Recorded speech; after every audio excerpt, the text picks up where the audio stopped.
igsuon nga niingat ang puno na niya kita nagapamalandong bisan pa man nagahandom sa pagpasakit sa atong Ginoong Jesucristo dito sa cross hangtod gayud sa iyang kamatayon.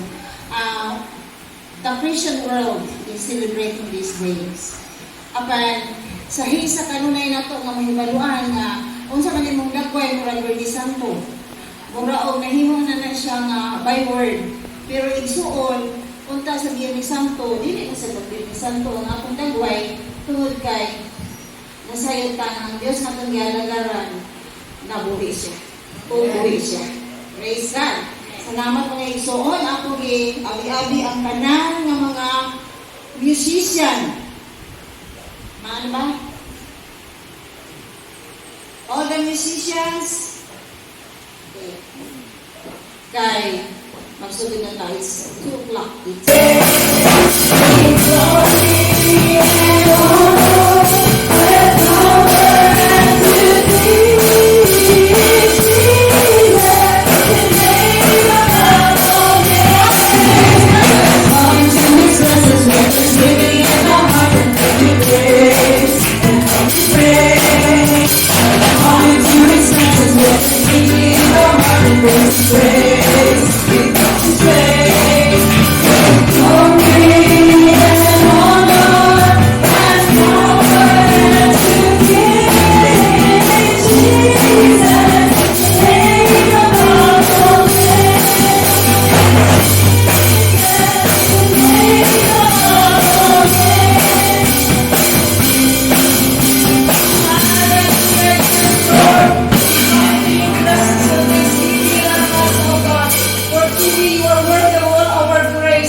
Sa ato nga time na ma-apply nga batuhin mo ng tinapay. Ano?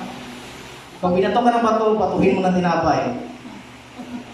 So bagay daw na. So by that sense, di natin sa makita nga applicable na sa ato. But Jesus had made His promise or He made His preaching. He practiced His preaching at that time. So bisan og gidugsak na sa gilati kung gilansang sa cross, but still He asked for His Father para i-forgive those people na nag-torment sa iya. Okay, so third and last point na to din. Buo na kayo. Jesus gave His life for us. So at that time, kung nalangsang si Jesus sa cross, He knew nga mamatay siya. Although mabanhaw sa after 3 days, but He knew nga, pag malangsang siya dito, muagi siya kamatayon. I remember mga igsoon sa akong time sa una, first year college ko. Storya sa taga-may na po. First year college ko kay, after summer class, magtrabaho ko kay para na ako'y kanang allowance or na ako'y panggasto pag-open sa klase. So, ato ko giligan, trabaho ko. And then, pag trabaho na ako, kanang trabaho kay aswat-aswat man. So, mag-aswat ito mga 80 kilos, kana pa binandol bitaw nga sanina sa mga RTW, kana mga 80 kilos, 90 kilos, kuna mo at pasaan sa una. So, at that time, mag-close na ang tindahan. So, pag ang front door na lang may naka-open, pero na po may mamalit, so ay wala pa si Rat A, na nanulog nga tulong katao. Pag sunod sa tulong katao, di akong giatubang kay gusto nang umuuli, adto dito sa pultahan ba. So, akong giatubang ako, sir, yun sa inyo gisipa mo sa katao. So, pag sipa sa katao sa kwa, nagput na yun. Nagput sa LK, gamay mo kayong tao. Gamay mo kayong taon. So, pag nagput na ako, bangon ko, pagbangon ako, ang 45 na pusing, ituktok rin sa ako ang agtang at tumatay. Kung wala dyan ko ilaing nalitok, ang nalitok na kay ayokol. Marang pinako nalitok. Wala dyan ko nalitok kung Lord, tabangin ko. Marang pinako nalitok. And dito lang ko nakita nga, mahadlok ko dyan ko mamatay. Mga igsoon. So, bisan siguro sinking sana ito rin mahadlok, siguro ta mamatay. But at that time, Jesus, He know nga mamatay sa, but He gave His life para sa atong tanan. Amen. Para may mong makabatong tao kaluwasan. So, dihala ko taman, mga hapon sa tanan. Salamat.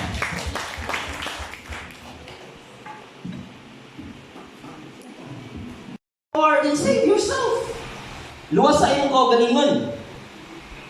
Di ba? So kung ako siguro ginawa to, murag na-insulto ko. Muna ako siguro ko ato, mapakaman siguro. Insulto ko sa imo, ginawa biya ko. Diba? But we know God needs to fulfill kung sa iyang kailangan i-fulfill. Diba? That is why, mga igsoon, wala lang to. And then in verse 41 and 42, pa rin, in verse 41 and 42, mga igsoon, diyan na ito makita. So also the chief priest, Matthew, sorry, it is actually Matthew. Next slide please. In Matthew, mga igsoon, verse 27, 41 to 42, giingon na ito ni Matthew, mga igsoon. So also the chief priest, with the scribes and elders mocked him, saying, he saved others, he cannot save himself.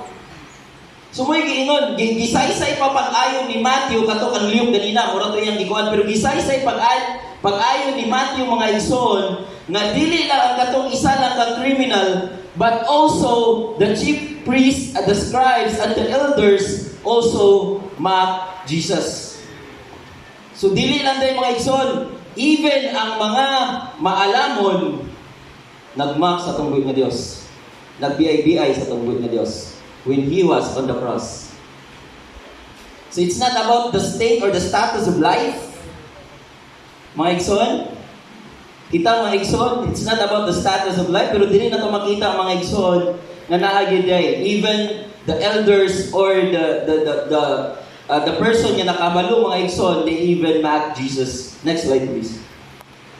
Ano siya mga igsoon na? In Matthew 27 verse 24, and the robbers, muna yung gingon ganina, the robbers, ang kang liyok is sa criminals lang yung gikuan, pero gisaysay yun ni Matthew, ano siya din, the robbers who were crucified with Him also revealed Him in the same way. So, also the second one, the katong isa mga igsoon is also mock Jesus, ang katong una nga atong istoryahan. And then the other one, ang katong isa, the other one defended and recognizing Jesus' rule.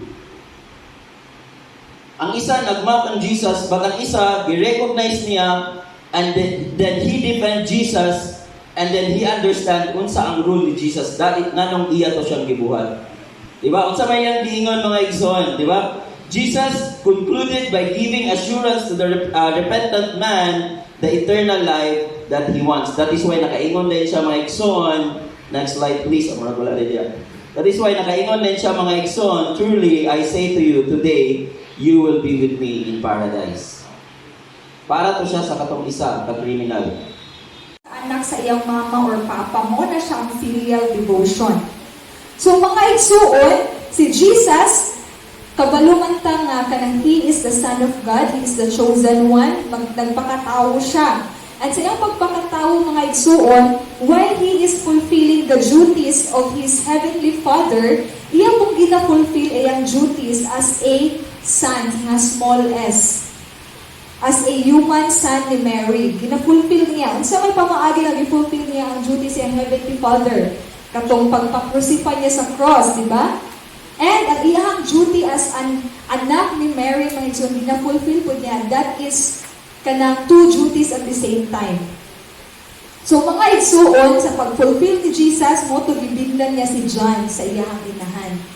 So mga igsuon, what can we learn about ang gibuhat ni Jesus? Kay dili man sayo no, nga sa ingon pa ni Nelson kaganina, sa imuhang kung hapit na ka mamatay, siguro ang pag-ampo, yun, ay mong una, or sa ingon ni Earl, ayaw ko, imong una maingon. So, kini ang gibuhat ni Jesus, wala niya kalimti, nga appeal sa iyahang gihimo, is ang pag-fulfill sa iyang duty as an anak, wherein gibilin niya iyang mama kang John. So, mga igsuon, for me, ang akong na-learn ani, or ako pong i-share sa inyo, ang pwede nga ito makutlo ani nga tinunan ni Jesus, mga igsuon. Number one, parents what's best. Parents want what's best for their children. Wala man ko na mama pasukad mga igsuon, wala po ko'y anak, wala po ko nag-adapt pasukad ng anak, so dili ko ingon nga, di ba? O, di ko makaingon anak. But I know because na po ko'y mama. And kasagara na kung mga kailangan mama, nag-aim good sila of the best sa ilang anak. Galing si Nelson sa iyang pag-joke-joke, sige gid siya ingon na pag na daw siya anak sa Oxford, gidaw niya ipa-eskwela. Kay kasagara daw mga dagkong tao sa kalibutan, sa Oxford daw kunulikan. So, kung gito niya pangandoy, kay pangandoy na lang manggalikade, ang the best na lang yun daw. So, parents want what is best for their kids. Tama ba mga mamang papa? Di man siguro mo ingon no nga, anak, pag sanina lang sa diha o gisi, pero naakay kwarta ikapalit o nindot-nindot na sa inyo, dili man siguro ganahan ang mga parents, anak, no? So, mga igsuon, diri sa Matthew 20, verses 20 to 28, na ako'y nabasa din ang passage. Ang title sa passage is A Mother's Request. So, ini siya, story siya sa mama ni James and John, sons of Zebedee. Oh God, research ko na ako. Mga isang pastor, nag-research ko ba? Basta lisod ang mother. So, research na ko ni mga igsuon. So, ang mama ni James of John, nihangyo siya kang Jesus. Iyang ingon, grant that one of mga igsuon nga wala na sa di-experience ni Ginoong Hesus dito sa cross. Usahay ang mga trabahante mangutana nga gusto ko nga magsimba Lord every Sunday. Pero ngano ka nga dili magigutugutan kasi makapamutana ang nana. So ang uban po nangitag trabaho. Lord, kani akong ipangita nga trabaho. Ngano ka nga kaniman nga trabaho dili man ni align sa akong gikuha nga kurso. Usahay makapamutana ta anak mga igsuon. Lord, wala na may bugas karon. Ngano ka nga nahutdan ni bugas? Usahay makapamutana ta anak mga igsuon. Daghantag mga pangutana sa atong mga kinabuhi. Unya, sa unahan din anak mga igsuon, ang Dios naka-experience po ana sa panahon nga nasa diri sa kalibutan mga igsuon. So Jesus Christ mga igsuon is the model sa atong kinabuhi karon. Unsa ang debate nato usahay nga muratag gina-abandon, usahay gina-abandon ta sa ang uban gina-abandon sa family, ang uban ang mga relationship sa mga friendship, naay mga naputol sa mga family, mga igsuon usahay makmungutana ta ngano man ni nahitabo. Ngano man nga daghan mga street kids. Ngano man nga kato siya nga bata, nga kato siya nga tao, buutan man ngano kato pamagid siya ang giuna og kuha sa Ginoo. Ngano man nga namatay ang igsuon, na nakita mga pangutana mga igsuon sa atong mga kinabuhi. Pero sa unahan diyan ang mga igsuon makasabot rata sa katong madumduman ako ani si GR katong ingon nga yang gigulitan nga verse nga karon wala pa ta nakasabot. Pero sa unahan masabdan na din nato nag-ialaw na sa Ginoo sa atong mga kinabuhi tungod kay na ay purpose ang Dios sa matagusan nato ka mga kinabuhi mga igsoon. So naay tulo ka butang mga igsoon nga atong hisgutan karon nga kahaponon nga sa time nga mabati nato nga murag gi-abandon ta sa Ginoo, daghan na kay tag mga gi-request sa Ginoo, mga giampo sa Ginoo, pero wala gyud ni abot mga igsoon. Naay tulo ka butang ang atong pag-isgutan karon mga igsoon. Unsa ang the best nga buhaton nato sa time nga moabot ang discouragement, sa time nga moabot ang anang hardships, sa time nga moabot ang mga hurt, mga hurtings, kana mga igsoon, moabot gina sa atong mga kinabuhi mga igsoon.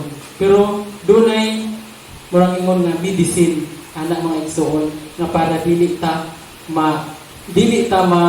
kuan sa kaaway, mapildi sa kaaway mga igsoon. Kay usahay kana Way sa kaaway nga ang mga anak sa Dios maluya o Para sa ato ang mga millennials, fake news na ang Ginoo didn't really come on the flesh and blood. Wala siya gikan sa flesh and blood. And much less died frightful physical death on the cross. So wala na nang pamamatay ang Ginoo sa ato ang igsoon. Wala na siya ninaog, wala. So meaning wala ta niya gihang mga igsoon. In other word, pero gibutang gani mga igsoon, o gini ang akong gi-verbalize ang fake news mga igsoon, that flesh was only the evil route they believed and could never be holy. Only spirit was capable of divine, so Jesus didn't really die. So wala siya namatay mga igsoon. He only appeared. Nag-pretend na siya mga igsoon sa tuwang igsoon. So many deceivers who do not acknowledge Jesus Christ as coming in the flesh have gone out into the world, such as person, deceiver, that's what we call Antichrist also. And this is the reminder of us that Jesus reminds us that He died in the flesh for us for our sin. Ang ikaduhang mga igsoon, Jesus aware of Scripture. Jesus reminds us extensive knowledge of the prophetic Scriptures concerning His suffering and death and His willingness to fulfill each of them to the letter. So kabalo ng Ginoo na isa paano siya ilangsa siya sa krus mga igsoon. Kabalo ang Ginoo tanan sa mga pangitabo mga igsoon. Even though napakasulok-sulok sa imong balay ng igsoon, kung nakay basement, kabalo siya, mas ka mag-hiliksik. Siguro kung magdula ko sa Ginoo, magdula ko tago-taguan, makita, gid ko pildigid ko pero mga igsoon. Pero daring igsoon, He poured out His life unto death, and He was numbered with transgressors. For He bore the sin of many and made intercession for transgressors. So iyang gimoko ang tanan mga kasalanan sa kalibutan ng igsoon. To intertwine lang siya sa kadapakan ng igsoon. So to make the story shorter, so sa scripture, kabalo na He would fulfill ang kanang mga Ato prophesying, if it is serving, then serve. Natay mga kaigsunan nga maayo-kaayo sa services, sa iyang giving of service to the Lord, sa body of believers, so serve. Another is that, ingon diri mga kaigsunan, if it is teaching, then teach. If it is to encourage, then give encouragement. If it is giving, then give generously. If it is to lead, do it diligently. If it is to show mercy, do it cheerfully. Okay. So, nga na makisan, nga na itong ministry. Di na ako malintan, permitin ako, kamay na lang kainin. So, karon na atong ministry, labi na kaya pandemic, dili magkita maka face-to-face. So, dili po pwede nga atong ministry sa reconciliation, nga di na to i-share ang buman sa Ginoo sa atong mga kaigsuunan through online. So sometimes mga kaigsuunan kaning social media man gid kay grabe isa man gid nga tools karon. Naatay mga post bitaw, naatay mga kaigsuunan mga kaila bang ato lang mga kwentans nga dili maayo ang mga post, di ba? About sa mga negative sa ilang kinabuhi. Kita nga mga Kristohanon nga nakabaluta nga kung kani di niyo siya sultian, dili mo ni siya i-chat, something bad will happen. So atong buhaton is i-chat. Usay kinamang gitay mga kaigsunan nga limited ra gyud atong mga huna-una. Dili nato kita kabalo nga asa ka magsugod kay nag-ingon na ba siya nga I really want to end my life. Na ikaw man nakabasa sa imong wall, usa imong buhaton di man pwede nimo i-scroll up nga di mo siya duulan. So through online or through call kay di man kay wala man kay permit na load atong i-chat. And I always ask the Lord many times since before na mga kaigsunan, Lord, wala akong kabaluasa ko muduol, wala akong kabaluasa na ako ni siya isigahon, kay dili kay nako siya kaila, to some di kay nako kaila, wala akong kabaluasa nakitabo sa iyang life, but I want to be a blessing, nga kanang balik siya mo doon siya sa Ginoo. So I always ask the Lord for wisdom. And just right then and there, makaisunan, matingala ko kay siya ko taas-taas. Gikan man sa Ginoo ni. And then pag istorya, gini salamat kay ating ana sa mong pagdasig. The next day, nag-testimony siya sa kamayo sa Ginoo kay naluwa siya ato nga mga negative thoughts. Diba? Praise the Lord, and so on. We have the ministry of reconciliation through the Lord Jesus Christ. Kaya naman, reconcile na tayo sa Ginoo, ato ko nang i-extend sa uban, makaigsunan. So kung unsa man ang ministry, unsa mga gifting sa gihatag sa Ginoo, atong i-practice, atong himuon nga mahimay ang Ginoo. Para sa ako makaigsunan, simple na kayo nangabutang, pero dako kayo na siyang impact, dako kayo na siyang influence sa laing ng mga kaigsunan. Amen? So ato ginahimon permitting wisdom about sa marriage life, about sa love life. Kung naay mo chat, manawag na ko ang makaigsunan, matingala ang manawag na ko kay nganong dili ko katingog. Kay busy kay kung inampo sa Ginoo nga Lord, unsa kung isulti kay basin masayop po. Basin ingon ko nga, sige pag video na kay dugay na bitaw mo nga uyab. Kasi mga anak ko masayop ko. Gusto ko mga wisdom sa Ginoo nga. Kay dakpanan Nga story no na ipakutahan ako sa akong friend ba na anong ka mo mga born again? Anong sige man kung imo nga ning mga iman-ani ng mga kuan?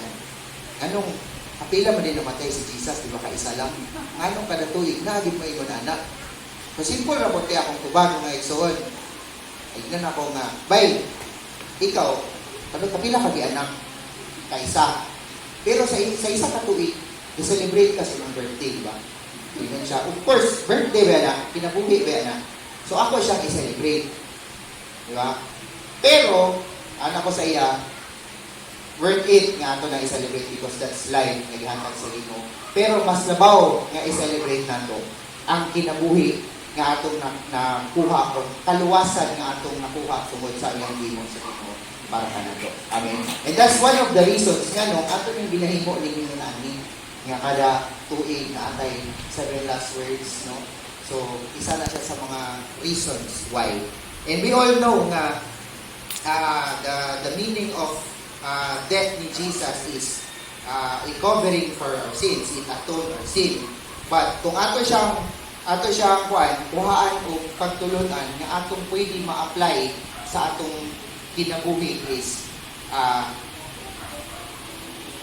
ang i-display ni Jesus nga kanang itong confidence na itong time nga kabalo siya nga after atong ingon siya, Father, into your hands I commit my spirit. Kabalo siya. He knew nga ang iyahang divine purpose is iyahang na-fulfill. So, ingon na. Now, atong i-relate sa atong life, mga kaigsuunan. Karon kita, Christians man ka. Ang challenge sa ito, karon pangutana is, nakita na ba nimo ang purpose nimo sa imong life? Ikaduha nga question, if naanakaan nga purpose, kapalo na ka sa imong goal and imong purpose, on track ba ta? No? On track ba ta? And if ever, muhawa ta nga kalibutan, and tawagon ka sa atong Creator, would you be able to say a prayer or makaingon ba ka nga with all the confidence and assurance nga paingon di ka sa langit? Diba? Those are questions that only you know the answer. Ikaw rin ang ipaluan ng mga kaigsuonan. Kung ang naban sa ato diri nga confident kay ta nga okay, kabalo jud ko nga kung kuwaon mo ko karon unya or uma or sa mga sunod nga mga adlaw, kabalo gi ko nga uban gi ko sa Ginoo. Sa langit di ko kaingon. Then praise God, maayo kay confident ka. But then if ever, I hope wala, no, nga naay dili sigurado or nagduha-duha. Igsuon Sa iyang pulong, dili siya gusto nga dunay malaglag, dunay na impyerno, kundi ang tanan makabaton sa kinabuhi walay katapusan. Makahinumduman kita sa tanan nga maong mensahe, ihatod kita sa kamatuoran nga ang plano sa kaluwasan, we are assured, as the 6 words said, delivered to us by Pastor Lucel, it is finished. Natapos na. O kaha, iyan itong gihubad sa Greek word, it is paid in full. Ang ato ang sala, gibayran, dili partial, but full payment was made. Ingupod ni Brother Achi, we are not redeemed by perishable things, but with the imperishable things of the Lord, which is the precious blood of the Lord Jesus Christ. Grabe niyo tayo ang bayad sa atong sala. The Bible declares, for all have sinned and fall short with the glory of God. You know what yun? Wala'y makaingon nga ako ra pastor ang may sala. Ay, maayo kayo ko sa akong silingan. Panahon sa walay sudan akong silingan, tagaan ko ginas nagpansin. But mind you, mga igsoon, ang kamatuoran, i-declare na ang tanan nakasala o nakabsan sa himaya sa Diyos. Kung ang bayad sa sala, kamatayon, kita ang angay inansan sa cross. Apan ang gugma sa Diyos, nagpatibabaw, nataliwala sa atong pagkamakasasala, siya nagpakamatay, kanimo, kanako, o kanatong tanan. Aron kita mapasit-uli ngadto sa sapakan sa Diyos. And that is reconciliation. We were made reconciled by the death of the Lord Jesus Christ. Jesus offered His precious blood for you and for me, for us to be cleansed from all our sin and unrighteousness. Dili kita matarong. Walay matarong kanatong tanan. Ang matarong mao lamang si Ginoong Hesus. Sa iyang kamatayon, mga igsoon, ang atong pagkadili matarong, gipulihan niya sa iyang pagkamatarong. Aron kita mapasikulit ngadto sa atong langit ng amahan. Ato tayo, mga igsoon, the finished work of the Lord could not be appropriated to everyone kung dili nato ilho, dili nato dawaton, dili nato tuuhan ang gibuhat ni Jesus dito sa cross. That's why, mahinungdanon nga lakaso nato kanunay. Sa matag karon o kunya sa matag tuig, sa ingon ni ana di nato malimtan na doon na kita'y confidence nga kung muabot man ang kamatayon o kaha mubalik si Jesus Christ aron pagkuha kanimo kanako kanatong tanan, makasiguro kita sa himaya o sa dapit nga giandam sa Dios alang kanatong tanan. The Bible tells us in the Gospel of John, John chapter 14, verse 1, 2, and 3. Let not your hearts be troubled. If you believe in God, believe also in me. In my Father's house are many mansions. Many mansions. The word is many mansions. In my Father's house are many mansions. I tell you, isan pagkun sa kanako ang kagayan di oro daghan kayo mga panimalay. Kung kini mga katawhan nga namuyon niining panimalay, niining dapit sa kagayan di oro mga magay. Kung kanon ana alangit o himaya ng iandam sa Dios, di pa na mapuno. Are you with me? That's why siguro nato nga kita usa kita na makapapuno ni anang napita. Assured kita mga igsoon nga kita mag-angaway dito, dito mag-awayay o kaha mag-iniswatay. Kaya in my Father's house are many mansions. Daghan pa kayo doon na. Ang Bisaya na, sa balay sa akong amahan, daghang lawa, mag-apot na, sobra pa kayo. That's why mahinungdanon nga kita napasikuli ngadto sa atong langit ng amahan. Atong tumanon o buhaton usad. Ang pagpasikuli, aniha ako, usa ka makasasala. Nagaduol diha kami. O nagaila sa akong kahimta. Nga dili ako magaluwas diini. O nagkinahanglan akong manluluwas. Akong gituuhan si Ginoong Hesukristo mao'y nagbayad sa akong mga sala, nagpalansang sa cross o nagpakamatay aron sa pagtubos sa maon akong kahimtang. Ginoong Jesus, Nagatungol ako kanimo karon. Uban sa pagpangay sa kapasayloanan sa akong mga sala, sa akong nabuhat, nga ka mahimuot ni ini. Pasayloan, Ginoong Jesus. Ako ikaw napiton karon, musulod ikaw sa akong kasing-kasing, sa akong kinabuhi, isip akong Ginoo o manluluwas. Daghang salamat, Ginoong Jesus, sa imong pagpasaylo sa akong mga sala o sa imong pagsulod sa akong kasing-kasing, sa akong kinabuhi, isip akong Ginoo o manluluwas. Isulat ang akong ngalan sa libro sa kinabuhi, dahil kung moabot ang kamatayon, makasiguro ako pati kauban kanimo sa walay katapusan. Daghang salamat, Ginoong Jesus, sa imong gibuhat o pagabuhaton pa alang sa akong kinabuhi.